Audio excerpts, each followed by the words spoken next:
Welcome back, everybody. This is episode 10 of the Fresh Catholic Bible Study Series. We are currently making our way through the Gospel of Mark. We're going to be looking at chapter 7 in this episode, and we're going to be specifically looking at the three events that make up chapter 7. So episode 10, chapter 7, Gospel of Mark. Again, the Bible study principles: read, listen, watch closely, and context. And as you probably suspect, I've got my buddy the pause button right next to me. And as will be the case, I'll probably be making usage of him a couple of times throughout this episode. So chapter 7, we're reaching the halfway point just about of Mark's Gospel. And we're going to unpack three events, okay? And again, I always indicate the name of the event, the verses it covers, and then we do the unpacking. So let's dive into chapter 7. And the first event is Jesus and the Pharisees. And right off the bat, you're going, oh boy, because we already know, even though it's still relatively early days, we've already been given the indication by Mark that Jesus and the Pharisees, and the scribes for that matter, the Jewish religious leaders, they're going to be in separate camps, right? They're already at odds, because the Pharisees and the scribes already have seen a couple of things that they don't like about Jesus, a couple of things he's doing that rubs them the wrong way, okay? So when we see the first event and kind of its title, Jesus and the Pharisees, we should be girding ourselves thinking, okay, this is not gonna go well for somebody, because these two camps are at odds. Now, Mark, the shortest of the Gospels, right?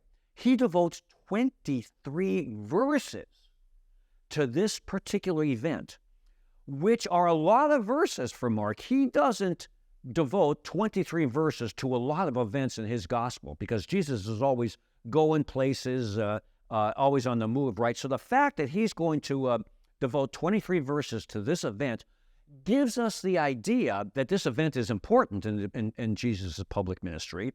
And he also gives us the indication that this is going to be a further dividing between Jesus and the scribes and Pharisees. So as we come out of this event, we're going to understand that the scribes and Pharisees now are their dislike, they're planning to do away with Jesus, has now gone up a notch still. It's escalated another couple of degrees after this event, because Jesus is going to do something and defend what he does, and it's going to cut at one of their fundamental beliefs, okay? So we want to kind of have that kind of in our minds as we enter this event. So let's go ahead and enter it as Mark records it. And the Pharisees and some of the scribes who had come from Jerusalem gathered about him. The him being Jesus again. Now again, we've moved forward in time. We're past the feeding of the 5,000. We're past the walking on the water, right? And now Jesus is back on the move, right? And Pharisees and scribes, gather where he is, right? And Mark gives us a detail he gave us prior. He says, not only did the Pharisees and some scribes come, they came from Jerusalem. Now, Jerusalem is headquarters, right? So the fact that these Pharisees and these scribes have come from Jerusalem further indicates, it's an early indicator that this is going to be one of those tipping points that's really going to set off the Pharisees, okay? Because these guys they're not the local guys. They're coming from headquarters. They're coming from Jerusalem, right? Now, what do they see? What do they encounter, okay? When they saw that some of Jesus' disciples were eating bread with defiled, that is, unwashed hands, they found fault. So Jesus is on the move. He's with his disciples. Some Pharisees and scribes come from headquarters, and they witness his disciples eating with unwashed hands. And they took offense to it. Now, let me hit the pause button. I warned you I was going to do that, okay? Eating with unwashed hands. Now, again, this is first century Judaism. Now, there's two angles to this. there's the hygiene angle, right? We've been told since we were kids, right, to wash your hands before you eat, right? But more to the point, okay? Again, the Jewish religious system, okay, had all kinds of purity laws where they had to undergo all sorts of ritual washings, okay, because the scribes and Pharisees, they attributed defilement as coming from the outside, okay? It's stuff from the outside that defiles you, all right? So if you've been handling things, especially handling Gentile things or things that Gentiles have handled, before you eat, you had to make your hands ritually pure. You had to purify them, right? So you had to wash them. And it wasn't just a quick wash that sometimes we do. It was a very elaborate washing, because this is for just more than hygiene purposes. This is so you didn't eat food, you didn't take food into yourself with defiled hands. Because if you handled food with defiled hands, the food became defiled, and you were putting defiled food into you, okay? And if you were unclean, you couldn't worship at the temple, all right? So this was a huge deal for the Pharisees and scribes.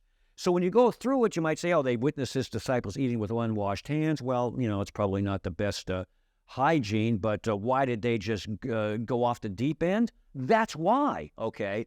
This cut to the core of one of their fundamental beliefs, that defilement came from the outside and you had to be ritually pure, okay? Or else you couldn't go and worship in the temple. So being undefiled was critically important to them, all right? And if you became defiled, they had prescribed elaborate washings.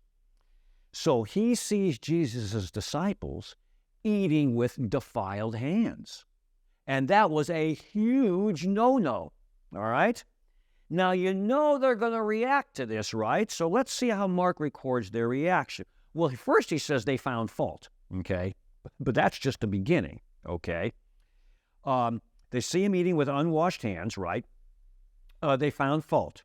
For the Pharisees and all the Jews do not eat without frequent washing of hands from the market, okay? They do not eat without washing first. And there had been handed down to them, among many other things to observe, washing of cups and pots and vessels and beds. So Mark is really trying to impress upon us that this whole business of being undefiled, of having your hands undefiled, of having your hands ritually pure, went beyond just your hands. It went for the utensils, your pots, your pans, everything, right? Because defilement, in their view, came from the outside. So if you touched any of these defiled items, you had to go through this ritual cleansing, okay? So it was a huge deal and extended well beyond just your hands. So the Pharisees and scribes naturally asked the question, okay? They say, why do your disciples walk according to the traditions of the why do your disciples walk according to the why do your disciples not walk according to the tradition of the ancients, instead of eating bread with defiled hands? Now what the Pharisees and scribes are saying is, why don't your disciples follow the tradition of the ancients? In other words, follow the traditions of the elders, follow the traditions of the Pharisees and scribes. That line, following the traditions of the elders or following the traditions of the Pharisees and scribes, that's going to be critically important, because as we go through this event, as it winds down, Mark is going to do another mark and contrast where he's going to record the difference. And this is what Jesus brings out to them, the difference between the laws of God and their traditions of men, okay? Because this business of ritually washing your hands and your pots and your utensils and your vessels to such a degree, okay, that didn't come from God. There was no commandment that said, before you eat, you have to purify everything, okay? That was not God's law. That was a law or a tradition that the Pharisees and scribes had made up, okay? So that's going to be very important. So the Pharisees and scribes are saying, how come your disciples don't follow their traditions that we have laid down for ritual purity, okay? All right. Now, how does Jesus respond to that? Well, as he often does, he goes back to our buddy, the Old Testament, and hits him with a prophecy of Isaiah. But not just with any prophecy. He hits them with a prophecy from Isaiah that's going to hit them right between the eyes. This is going to really sting them, all right? And they're already getting a little bent out of shape because Jesus' disciples are not following their man-made traditions. When he gives this prophecy of Isaiah and says, basically, this is you guys, okay, that's really going to sting them, okay? Now, what is this prophecy? He says, but he answering them, he, Jesus, said, well did Isaiah prophesy of you hypocrites. Whoa, boy. Now he's calling them hypocrites because that's what Isaiah's prophecy. Isaiah's prophecy is basically a prophecy that says there's going to come a time where, you know, people are going to say one thing and do another. That's basically what a hypocrite does. That's hypocrisy. That's why Jesus is calling them hypocrites. Because Jesus is going to point out to them that, you know, you guys, with all your man-made rules, okay, and traditions, you know, you say one thing, you appear one way, but you're not that way at all. You're hypocrites. And even though the people may not recognize it yet, I do. And I'm calling you out on it beginning right here. Now, what does this Isaiah prophecy about hypocrisy say? Okay, Isaiah says, this people honors me with their lips, but their hearts are far from me. In vain they worship me, teaching as doctrines things that are just precepts or traditions. So Isaiah is prophesying about exactly what these Pharisees and scribes are doing. Isaiah in this prophecy said there's going to come a time, right, when people, you know, the religious leaders, are going to honor you with their, are going to honor God with their lips, but their hearts are going to be far from God, okay? And they're going to teach their man-made traditions as being more important than the precepts of God. There's going to come a time when this happens. Well, guess what?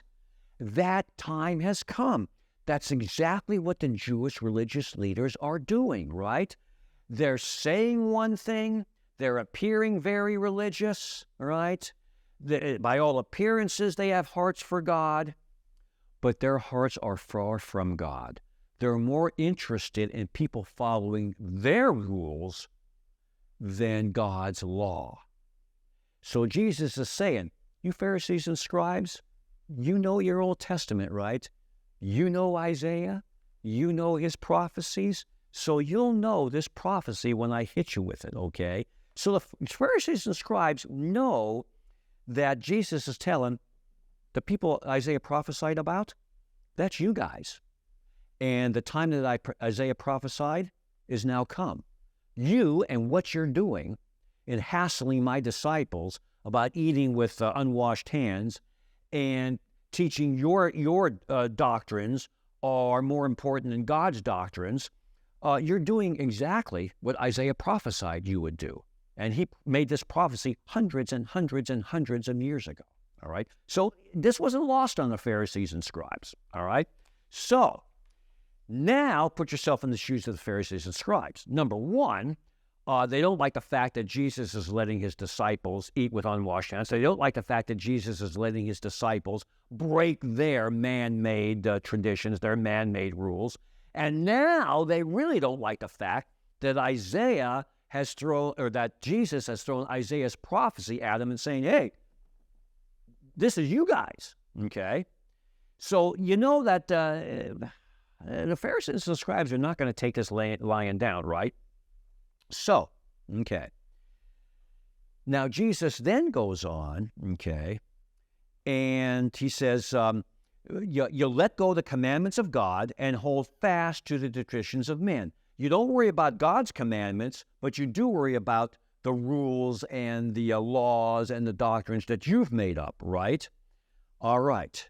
Now, Jesus then goes and gives them an example, okay? Because it's as if the Pharisees are going, hey, that's a pretty heavy accusation, okay? That we care more about the laws and traditions we're making up than the laws and precepts of God. You know, that's a pretty heavy accusation, and you better back that up, Jesus. You better give us an example of how we do this, right? Well, Jesus gave him an example, okay? And it's the example of what's called korban. Now, back in first century Judaism, okay, what you could do, what the Pharisees and scribes were doing, okay, because we know one of the 10 commandments was honor your father and mother, right? That's a commandment of God. Now, the Pharisees and scribes came up with a way to get around that. And they developed their own teaching. Now, the teaching of God was honor your father and mother. The Pharisees and scribes got around that teaching of God by coming up with one of their own teachings. And this teaching was called korban. And what korban said was that any money you had, when your father and mother got to the elderly age, and if they needed you to help support them in their elderly age, and that was a way of honoring them, that was a way of fulfilling that commandment, right? The Pharisees and scribes said, well, one way you can get around that is you can take your possessions, you can take your money, and you can call that korban, which means it's dedicated to the temple. So their man-made law of korban said, you can take your possessions and your money, you can dedicate it to the temple, right? So when your mom and dad in their elderly age say, hey, son, can you help us out a little bit? We're really struggling monetarily. You could say, well, gee, mom and dad, I'd love to help you out, but I've dedicated all my money to the temple, so it's kind of off limits. I'd love to help you, but I can't. So they've made up this man-made law of dedicating all your money to the temple, okay, as a way of getting around the law of God of honoring your father and mother. So Jesus is saying, in essence, you want an example of how you don't honor God, but you honor your own laws that you make up? This is the example. God says, honor your father and mother. This man-made law of yours called korban is your way around that, okay? And oh, by the way, when you dedicated your money to the temple, if you fell on hard times, you could claw back some of that money to help yourself. You just couldn't use it to support your mom and dad, okay? So it was really a terrible law, okay? But again, this is an example that Jesus puts right in their faces of how they've come up with their own man-made laws and have put them onto such a pedestal that it was more important to follow what they said than what God said, okay? Even though they're the Jewish religious leaders and they sound very holy and pious and they look very holy and pious and they try and do very holy and pious things in public, they're hypocrites.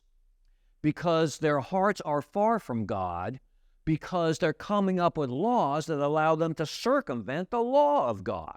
Okay? So that was a very stinging rebuke of Jesus saying, look, I know what you guys are doing, and you guys are total hypocrites. Okay? And these guys are the Jewish religious leaders, right?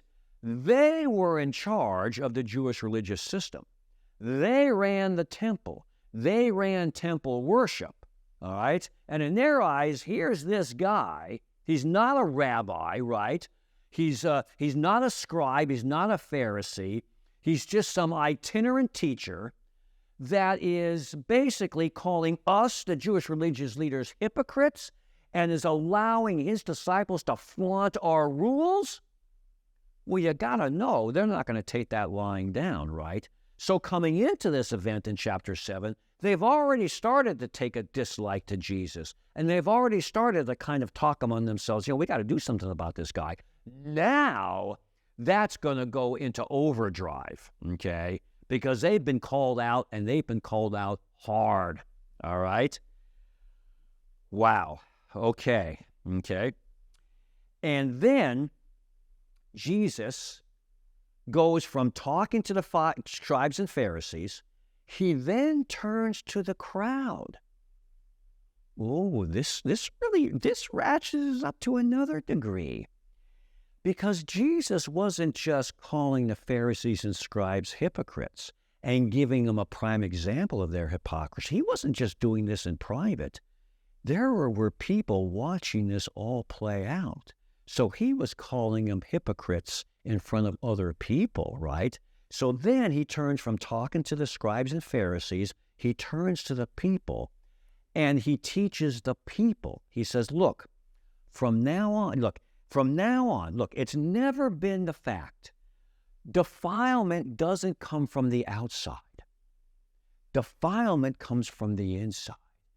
It's not pots and pans. It's not unclean pots and unclean pans and unclean hands that defile you, okay?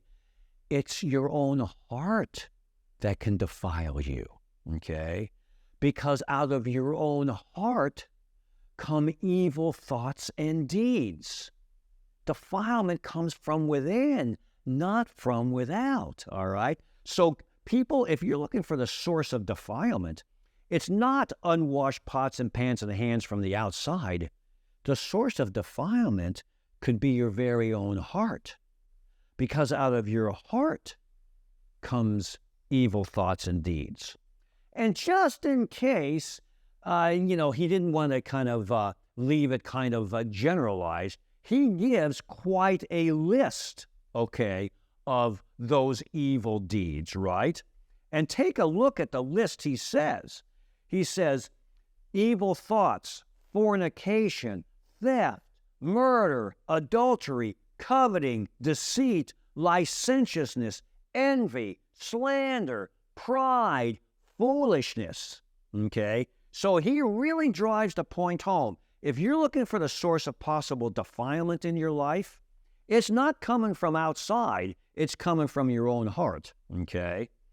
And notice a lot of those, not coincidentally, come from the 10 Commandments that the Pharisees and scribes think their man-made traditions are more important than.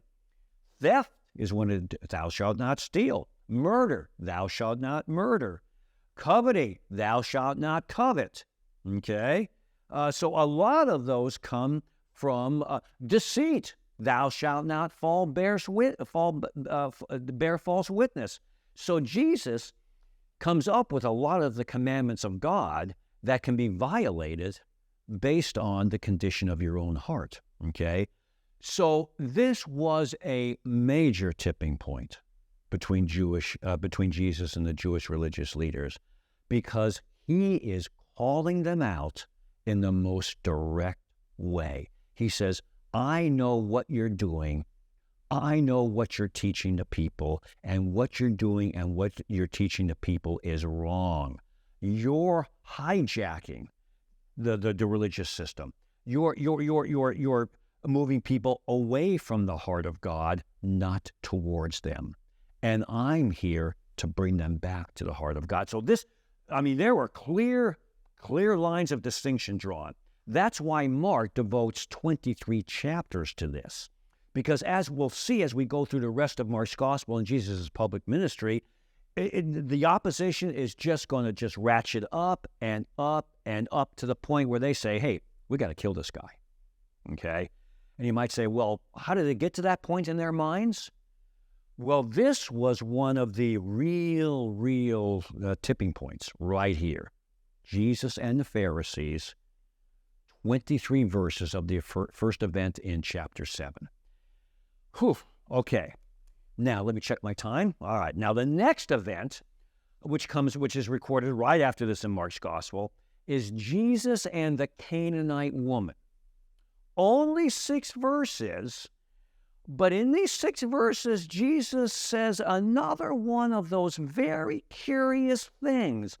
He says another one of those, quote, un-Jesus-like things that we say, wow, that doesn't sound like the Jesus I know. But then when we get behind the meaning and unpack it, we find out that's not the case, okay? This meaning is the Jesus we know, okay? Jesus and the Canaanite woman, verses 24 to 30 in the gospel, all right? Now, Mark starts out, and he rose and departed from there for the district of Tyre and Sidon. Stop here, hit the pause button.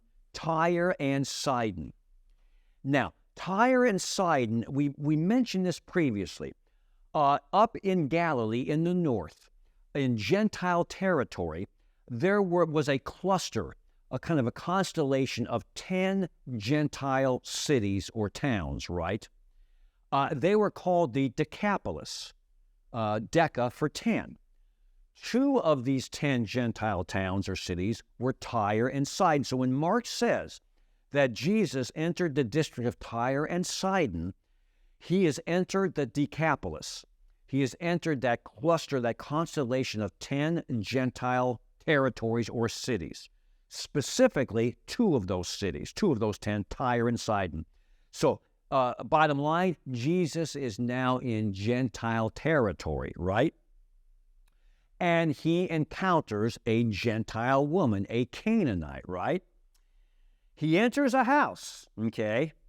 He doesn't want anyone to know it. But he couldn't keep it secret. Because again, here's the contrast, another mark in contrast. It's in the background, but it's developing. Jesus' popularity is increasing on one hand. The Jewish religious leaders' opposition is increasing on the other hand. So we've got this inevitability of coming together, right? So he doesn't want people to know about it, but people find out. Now, there's a woman, okay, and her daughter has an unclean spirit. Not the first time Jesus has encountered a daughter with an unclean spirit. And let me hit the pause button, give you a non-points little quiz here. When was the last time in the Gospel of Mark that, Jesus encountered an unclean spirit in an individual, okay? It was that individual in the synagogue, right, where he drove out the unclean spirit. Well, now there's this woman, and she has a daughter with an unclean spirit, right? And she hears about Jesus, and she comes, falls at his feet, okay, and basically begs him to exorcise the demon out of her daughter. Let me hit the pause button again. Let's take another non-points quiz. What other individual we've encountered in Mark's gospel that upon hearing Jesus is in town, runs up to him, falls on his feet, and begs him to help him out? Jairus. Remember him, the synagogue leader. His daughter is at the point of death. And when hearing Jesus is in town, he runs up to Jesus, falls at his feet, and says, if you will, you can heal my daughter. Now we've got another individual, in this case a Gentile woman, a Canaanite woman, in Canaanite, in Gentile territory, finding out Jesus is in town, running up to him, falling at his feet, and saying, I know you can help me. Please save my daughter. Exorcise the demon out of her. Okay? Now, Mark in contrast. When Jairus falls at Jesus' feet, says, hey, my daughter's very ill. I know if you can come back to my house, you can save her. Jesus goes back to his house, right? Jesus responds affirmatively. Now, he's delayed a bit by that woman with the hemorrhage, but he responds, he starts headed towards Jairus' house, a favorable response, right? Now, let's contrast with this scene. Another individual now, a Gentile woman. Jesus is in town, runs up to him, falls at his feet, says, I need your help, right? Does Jesus respond favorably to her as he responded favorably to Jairus?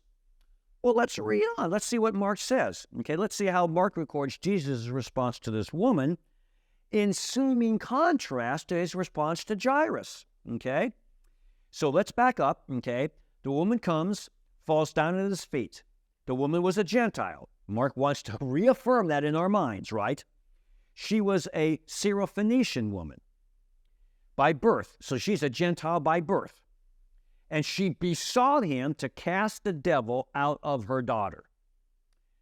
Here's Jesus' response as recorded to Mark. Does he say, okay, woman, let's go to your daughter, let me perform the exorcism? No. He doesn't do that at all. Shockingly, this is his response. But he said to her, he being Jesus, let the children first have their fill, for it is not fair to take the children's bread and cast it to the dogs. Whoa. Woo!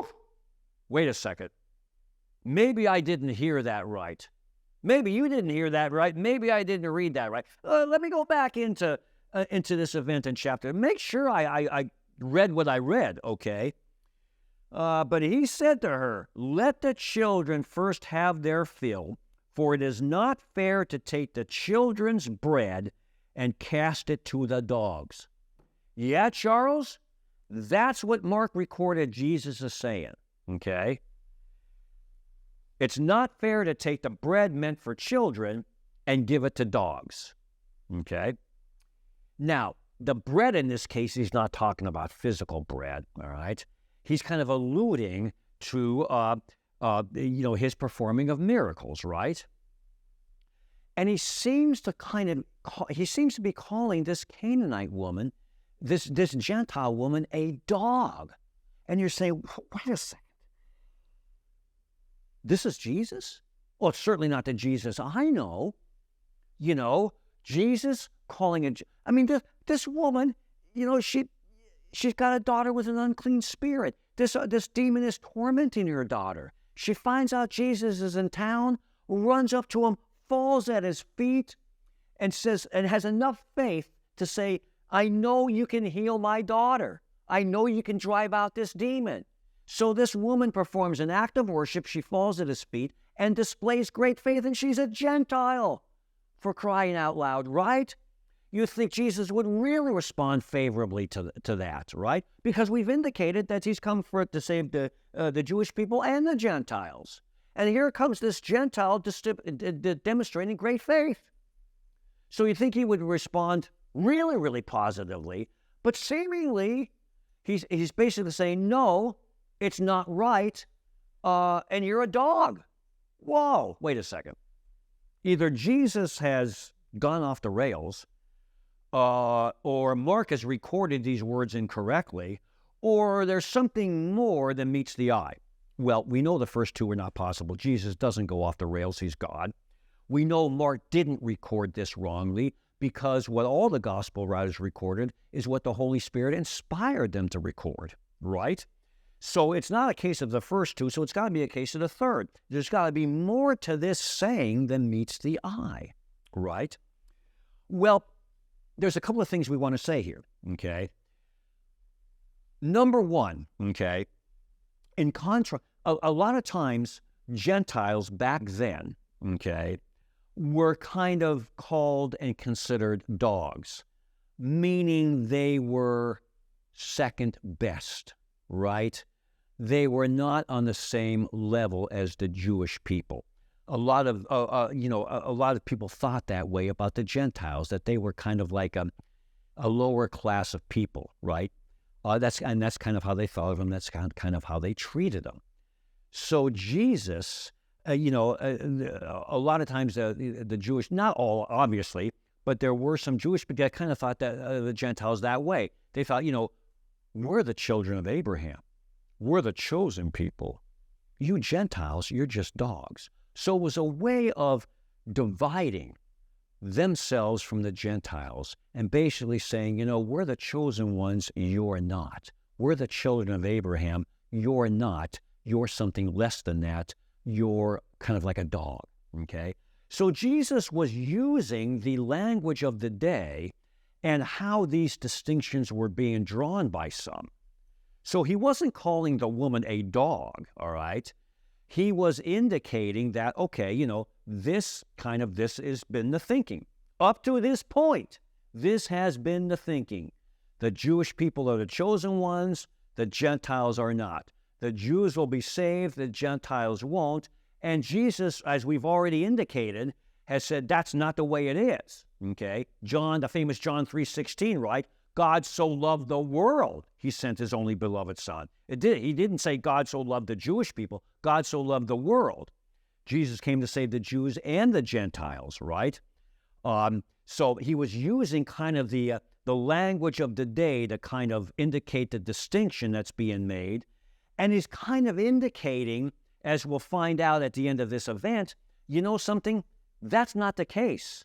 I'm not playing by those rules.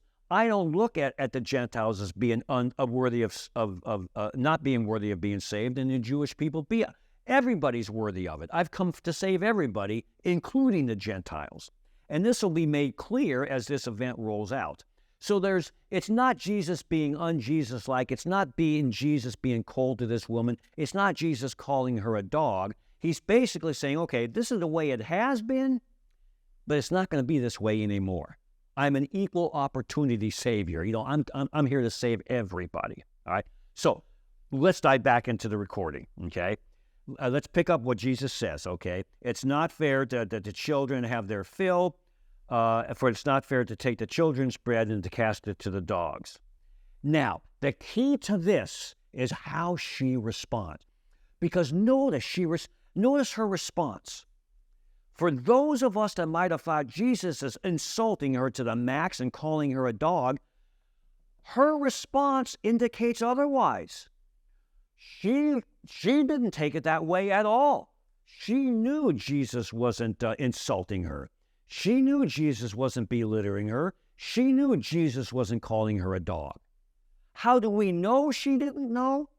By her response. She doesn't say, hey, you can't say that. How can you say that? I'm not going to listen to this. I'm not putting up with this. No, that's not how she responded. Let's look at how she did respond. Here's Mark recording it. But she answered and said to him, yes, Lord, for even the dogs under the table eat the children's crumbs. She agrees with what Jesus has said, okay? And then she says, even the dogs underneath the table eat the children's crumbs. She is saying, yes, Lord, I know. That's the way it's been. That's the way people thought salvation would roll out. Salvation is only for the Jewish people, not for the Gentiles. But I know it's for everybody, okay? And I know that the Gentiles are going to be saved. That's what she's saying in her response when she says, even the dogs eat the scraps from the children's table, okay? The Gentiles are part of God's saving plan as much as the Jews are. And this is coming from a Gentile woman, all right? Now, Jesus recognizes, wow, this woman has it right. She sees what a lot of people don't see, and she's seeing it as a Gentile. So how does Jesus respond? Okay. He says, because of this answer, in other words, because of the faith she displayed and the understanding he's come for the Gentiles and not just for the Jews, because of this answer, Jesus is talking, because of this answer, go your way, the devil has gone out of your daughter.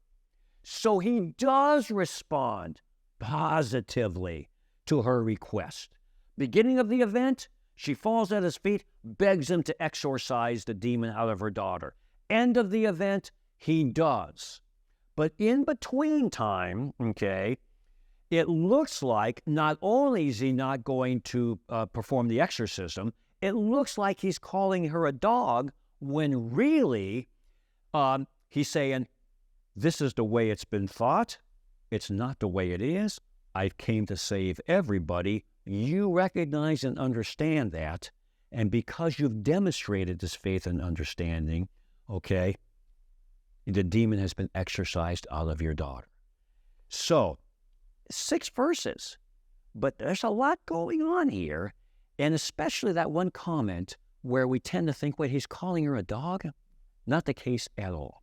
So that's the second event. Now, the third event we find out is Jesus heals a deaf. Now, depending on what translation you use, this event will be titled either Jesus heals a deaf and dumb man, or Jesus heals a deaf and mute man, okay? Because back then, calling somebody dumb had nothing to do with their lack of intelligence. It didn't mean they were stupid, okay? But calling a person dumb, that was kind of an archaic way of saying they couldn't speak. So Jesus, in this event, which comprises verses 31 to 37 and finishes the chapter, he's going to heal a man that cannot hear and cannot speak. So this guy has 2 impediments going on at the same time. He can't hear and he can't speak. Now, how does this roll out? Okay. Jesus says, and departing again from the district of Tyre, he came by way of Sidon, okay, to the Sea of Galilee through the midst of the district of Decapolis. So Jesus is still up north. He's still in that constellation of 10 Gentile territories, right? He's working through that territory. He's going from one of the territories, one of the cities, Tyre. He's going through another one, Sidon, right? All right? And he's working his way to the Sea of Galilee eventually, right? And he's in the midst of that constellation of 10 Gentile cities. He's in the midst of the Decapolis. And there's a crowd there because Mark says, and they, the crowd, brought to him a man that was deaf and dumb, deaf and mute, a man that couldn't hear and couldn't speak, all right? They bring this man so that he could lay hands on him and cure his deafness and cure his muteness, right? So here's another case. He's in Gentile territory, and this crowd is bringing Jesus this man, and evidently they have enough faith that if they bring this man to Jesus and he lays hands on this man, his man will be cured of these 2 impediments. So Jesus is encountering great faith in this Galilee region.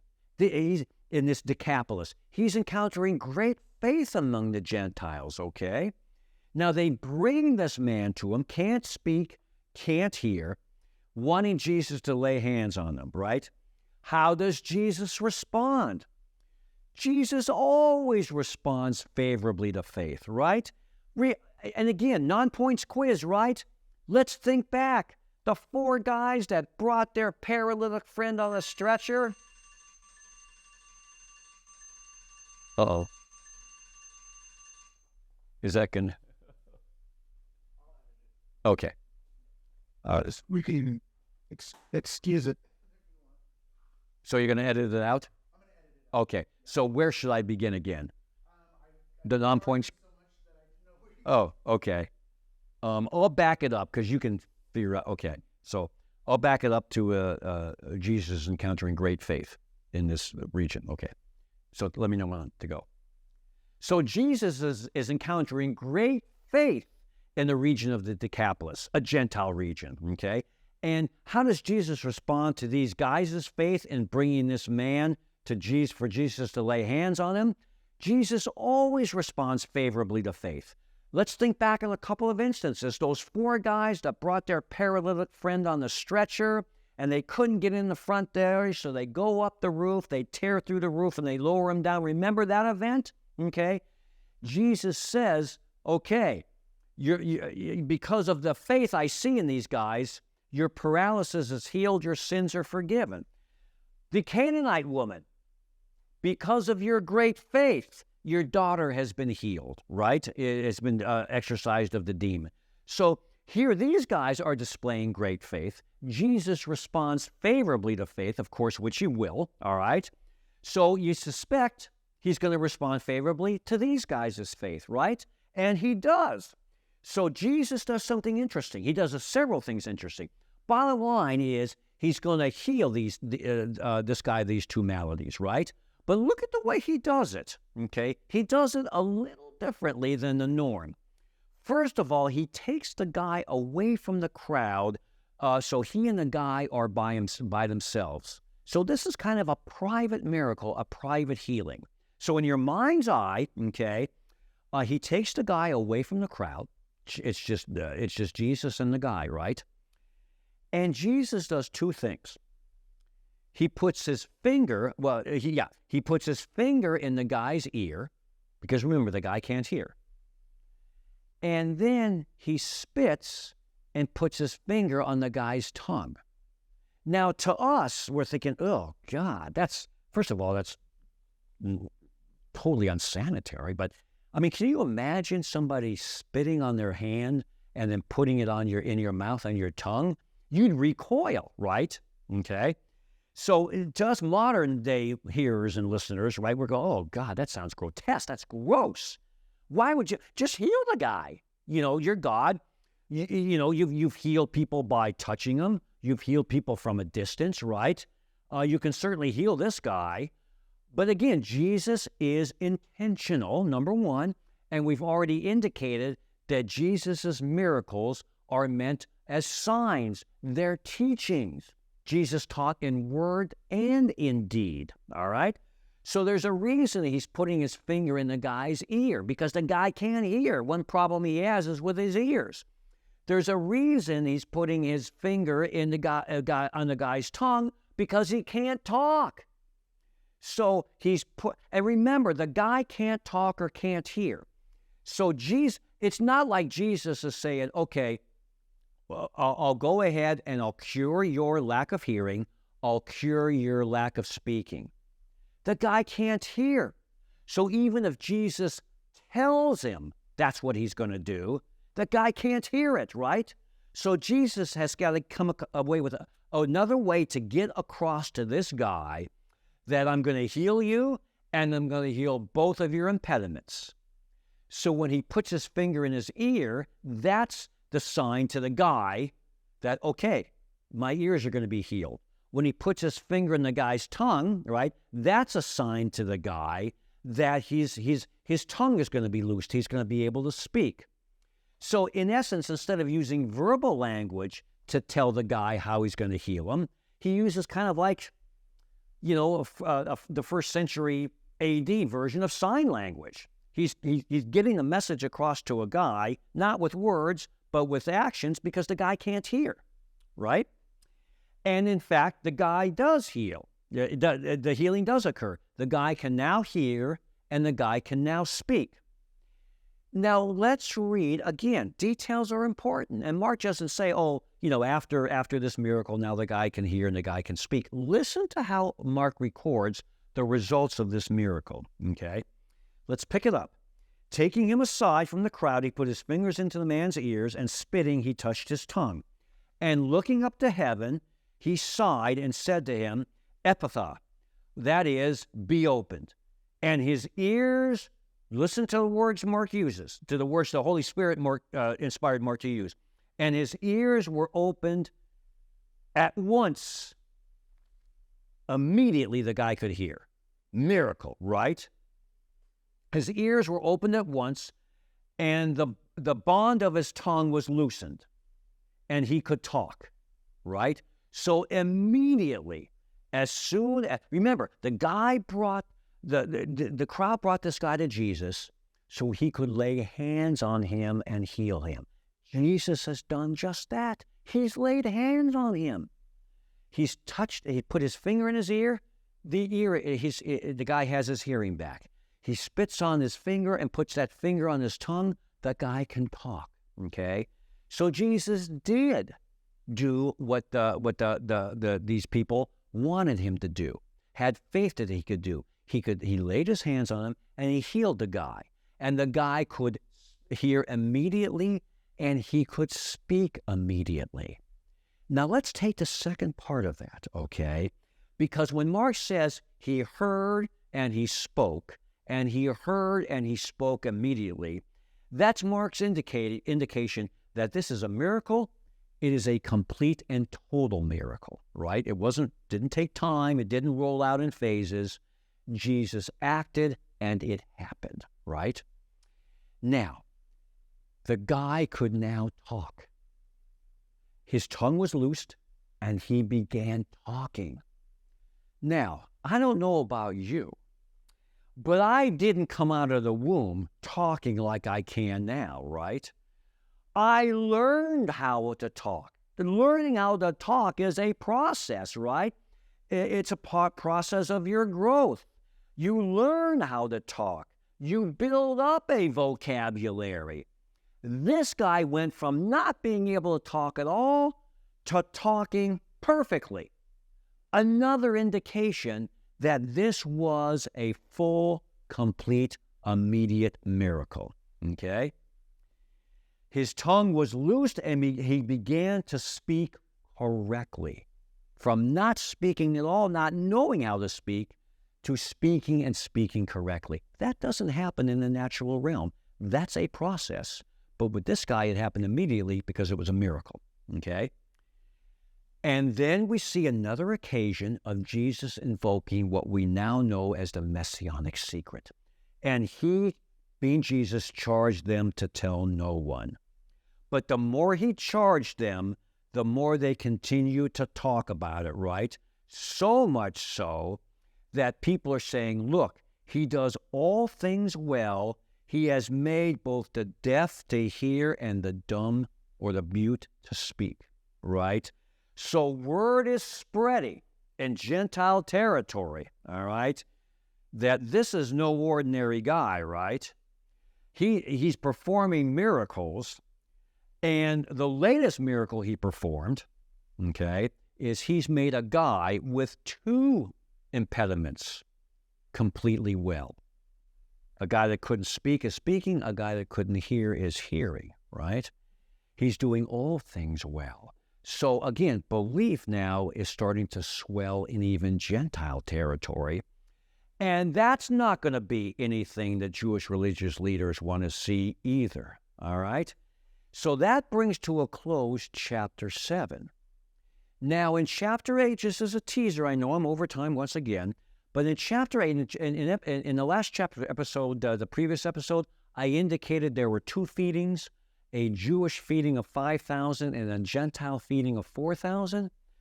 The next episode in the next chapter, chapter 8, is going to talk about that second feeding, the Gentile feeding of the 4,000. So we're going to learn about that next episode, next chapter. So until then, I'll let you good Catholics go. Thanks for hanging with me over time a little bit. And until we meet again and talk about the next chapter of Mark, take care, everybody, and God bless.